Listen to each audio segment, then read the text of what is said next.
I have been doing ICL for the past almost now 13 years with a experience of almost about 4,000 plus patients. And yes, I would say that as we were just discussing previously, ICL is a wonderful procedure and it has stood the test of time. Talking about a comparison between laser vision correction and the ICL in the current scenario, I would first like to specify that every surgeon must understand that the cornea has got a specific shape. It's an aspheric one with no specific edges and a mean keratometry of 43 diopters. But whenever we are doing any kind of a myopic ablation, we tend to flatten the head of it and create new edges with a sharp margin. Now, this gives rise to various issues, and that is why I would say that reshaping the cornea has to have some limits. The limits have to be specific that whenever we are doing a myopic correction, we should not try and exceed more than an 8 diopter, and in a hyperopic, maybe up to 4 or 5 diopter maximum. With the stromal residual bed, though the theory says about 250 microns, but in my practice, I have never left a bed of less than 300 microns. The corneal curvature should always be try and maintained between a 33 to 47 diopters, and the optical zone should be optimized with the pupil diameter as much as in the mesopic condition. We cannot actually change the shape and the thickness of cornea indefinitely, and especially when we are treating a high ametropia, we must always keep this thing in our mind, because if we are heading towards a keratorefractive surgery, we may encounter regression and a reduced quality of vision. Regression, as was being previously discussed, is an issue whenever we are treating very high ametropias. And of course, the main thing why the patient is getting the surgery done is the quality of vision.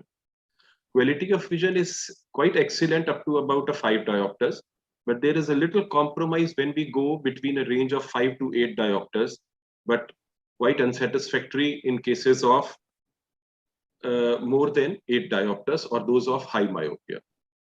Various techniques have come up in the evolution of LASIK, like wavefront ablation, aspheric ablations, and whatnot, which have improved the quality of vision, but mind it, nothing has changed the basic of corneal behavior.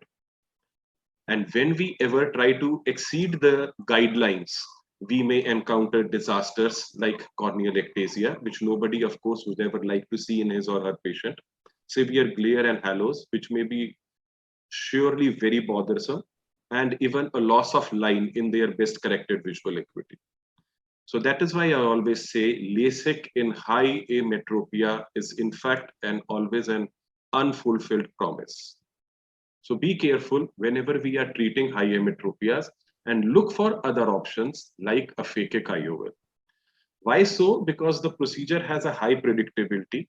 It gives a stability of refraction, preserves the accommodation, and there is no loss of visual acuity. And in fact, we tend to gain a visual acuity because most of the patients, even I have seen in very high myopes who have been termed as amblyopes, they have gained a vision from 1 to 2 lines after a good ICL procedure has been done for them.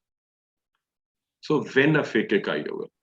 What guidelines I generally follow in my practice, if the pachymetry is fine, the topography is good, I generally would prefer a LASIK up to about an 8 or a 9 diopter, of course, depending upon the pachymetry results. And beyond that, always a choice remains of a phakic IOL. While treating hyperopia, I have in fact practically never gone in much for the phakic IOLs, because to find the right patient for it with a good AC depth is generally unusual as the eyes are short. But what the theory says is that beyond a 4 to 5 diopters, if the AC depth allows, it is better to go in for a phakic IOL. So is phakic IOL an option or a replacement for LASIK? I believe as the time is evolving, as our experience is growing, it is in fact becoming a replacement for LASIK. As I was discussing a case previously, where Dr. Shreyas immediately pointed out that he would not want a regression in the patient, and he would actually not want any risk of ectasia. So he would choose a phakic IOL if the patient is his own relative and having a refractive error as good as only -6, where he could even choose a keratorefractive procedure. So why is it so? It is so because Now, phakic IOLs allow us to treat higher refractions. It's a reversible procedure. There are no structural changes which are being induced in the cornea or the eye per se. It does not induce any higher order aberration. The quality of vision thus is quite good, and there is improvement, minded improvement in the best corrected visual acuity. The issues of dry eye do not remain. It is a reversible procedure. The best part is that ever anything goes wrong, it is a reversible procedure, unlike the keratorefractive procedures, and the flexibility for other procedures remain. The flexibility means that just a day before, a patient was asking me that agar mera number वापस आ गया, then what? And I told the patient, because there was a good cornea, it was about a 500 micron, but the patient had about a refractive error of -9 or so. I told that even if there is a refractive change, I can always go ahead and do a bioptics or a surface ablation on this patient later, even after doing a phakic IOL. So what do we generally need in these patients? We need a stable refraction. We do not want any intraocular disease like diabetes, retinopathy, and especially the things like uveitis. And mind it, it is even a choice in a patient with ectatic disorders like keratoconus. And in our practice, many of our patients of keratoconus have been treated with phakic IOLs after their cornea has been stabilized through C3R. I have my program coming at 5:30.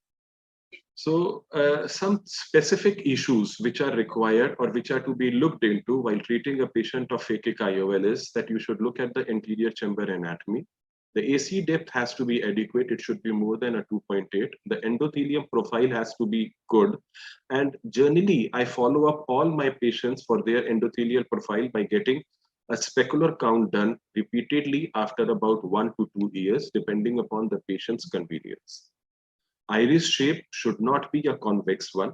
The pupil size should not be too large so that it exceeds the optic zone of the IOL, which would actually cause a lot of glare and halos.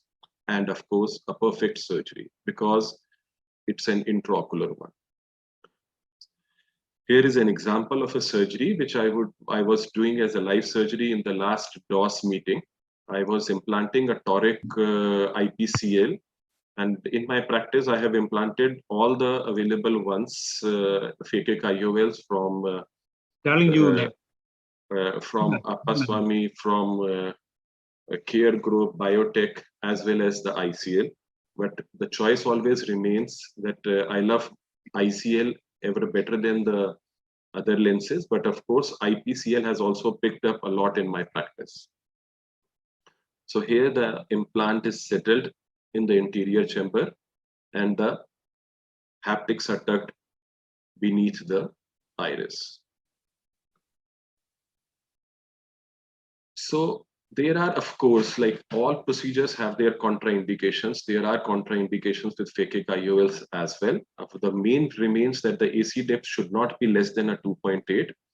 Glaucoma is another factor which has to be looked into. And of course, the endothelial dystrophies involving the endothelial structure. But mind it, my friend, no surgery is foolproof, and phakic IOLs have also been giving me surprises which are commonly seen in the form of sometimes a very high vault, like a case like this. It can be a low vault as low as a 157 micron and leading to an anterior subcapsular cataract as in this. Again, though the cataract luckily has not been developed, but the vault is too low in this patient.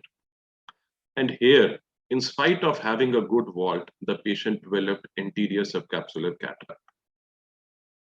But in my experience, I have seen that it is these issues of cataract or the anterior subcapsular issues or the vault issues were there in the previous generation, especially the Indian IOLs. But after the introduction of the central hole, I have yet to encounter any patient developing a cataract, and it has been long years after the hole has been introduced. And with the hole and the regular aqueous flow, the incidence of cataract has really come down. And the smart design with the present generation ICL and the IPCL, the vaulting attained is much perfect. So going on to various studies which talk about the issues which various surgeons in various studies have encountered, a small meta-analysis which gives us the problems of anterior subcapsular cataract surgery being done, pupillary block being occurring, or glaucoma. So in all these cases, if you tend to look, there is generally that the studies have been of very short duration, and one study which gives the maximum duration of 6.5 to 7 years shows that anterior subcapsular opacities have been maximum in this. So my friend, I think all of you would agree that the complications do not come soon. Whenever we are looking for a procedure and looking for how good the procedure is, we have to wait for the time and the time to ripe for it. In fact, I would say that minimum I have seen that a complication in a keratorefractive surgery to come, I have seen that it generally comes after a duration of 7 years. And most of my patients who have developed any complication in the form of ectasia or much of regressions have been at least after a follow-up of 5 to 6 years, until and unless some obvious cross entity has been missed on a topography. So how do we treat these complications? When we develop a high vault, we can always exchange with a smaller size of ICL. And when we have a low vault, we can always exchange with a larger one. There has been a patient in my experience in which I implanted a toric ICL. And somehow, in spite of implanting the largest available ICL size in these patients, there was a rotation, and always a rotation in the eye. The ICL used to move, and we had to get a customized Indian IPCL made for that patient and replace it with that. And somehow his sulcus to sulcus anatomy was such that even the highest this length of the ICL could not suit his eye. I've already asked this question to the panelists, so I would just conclude my talk with this, and over to Dr. Shreyas to talk about his experience on quantum revolution. Thank you.